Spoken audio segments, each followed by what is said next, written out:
Ampalaya update tayo mga ka-farmers.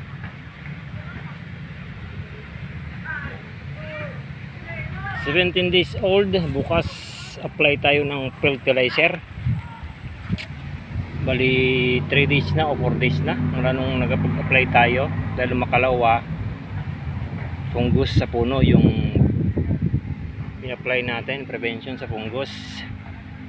Malalakas yung ulan dito pag gabi. Ayan, kumukulog na naman. 17 days old nating ampalaya. Yan. Ang ginawa natin, nagtanggal tayo ng damo sa may parting bed. No?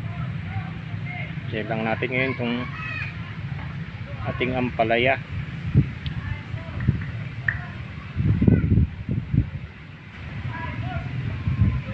Paano i-control yung damo na hindi apektado yung ampalaya.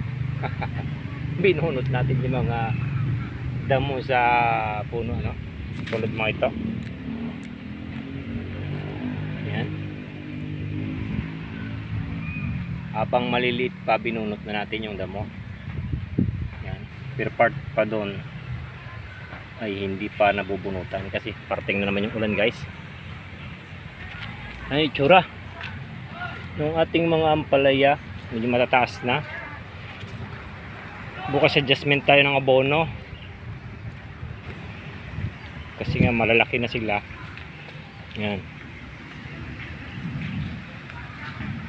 Yan yung ginawa natin, nagtanggal tayo ng damo, binunot natin para iwas gastos sa herbicide. Tsaka delikado pag herbicide ang ginamit pag malapit sa puno, ano?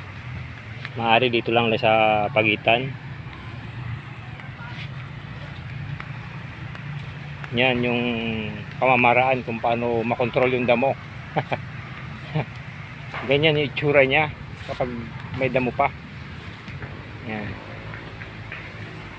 Pero pag wala, yan, ganyan na. Medyo malinis na. Maganda na tingnan. Mataas na. Yan ang itsura.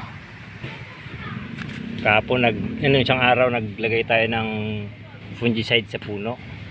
Protection natin dito sa puno sa fungus dito sa ating ampalaya. Ginagawa natin yon every weekly, every 7 days ang pag-apply natin ng ganong fungus, ano, fungitox ang ginamit natin. Iba pa yung pang talbos, ano, ni-spray natin yung pang dahon, hinahalo natin dun sa insecticide, kaya magaganda yung mga talbos natin.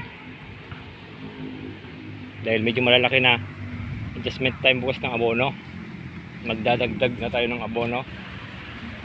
Tapos ito yung dating ampalaya na nilubog, may bunga na. Yan yung itsura, no? Matataas na, 17 days old.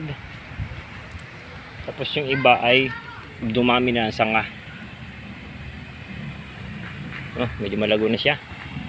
Yan, hanggang dibdib na yung taas ng ating ampalaya. Edad niya na 17 days old. Share lang natin yung makalumang paraan ng pagtanggal ng damo na hindi apektado yung ampalaya.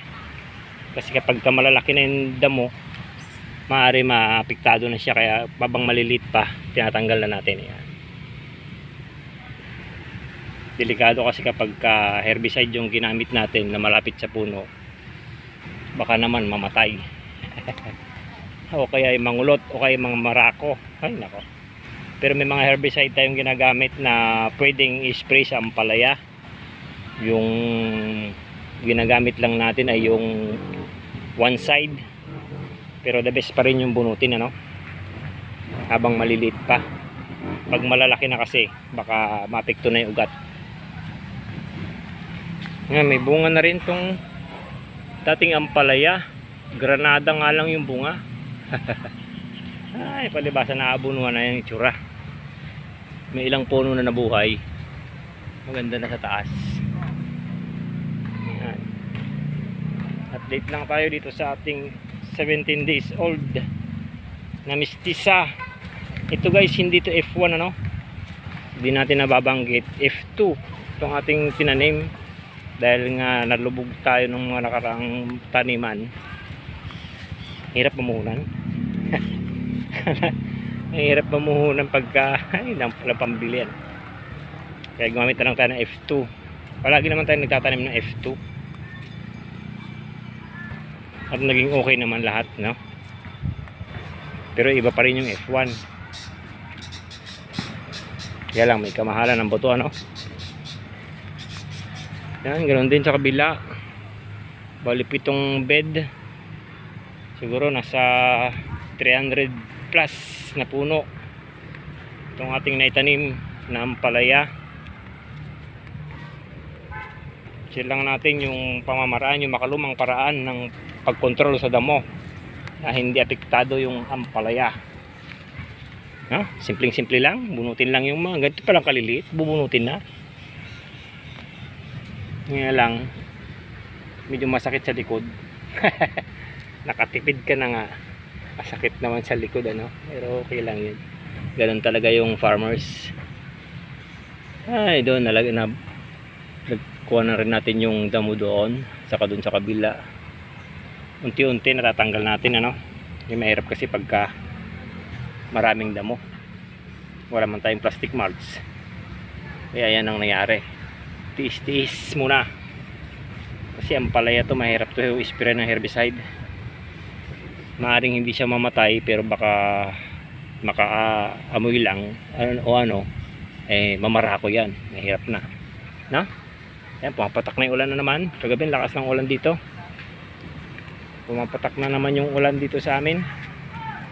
Blessing, hindi na tayo nagpapatubig. Baga hanggang doon lang, guys. I-update lang natin tong ating ampalaya na 17 days old. Thank you.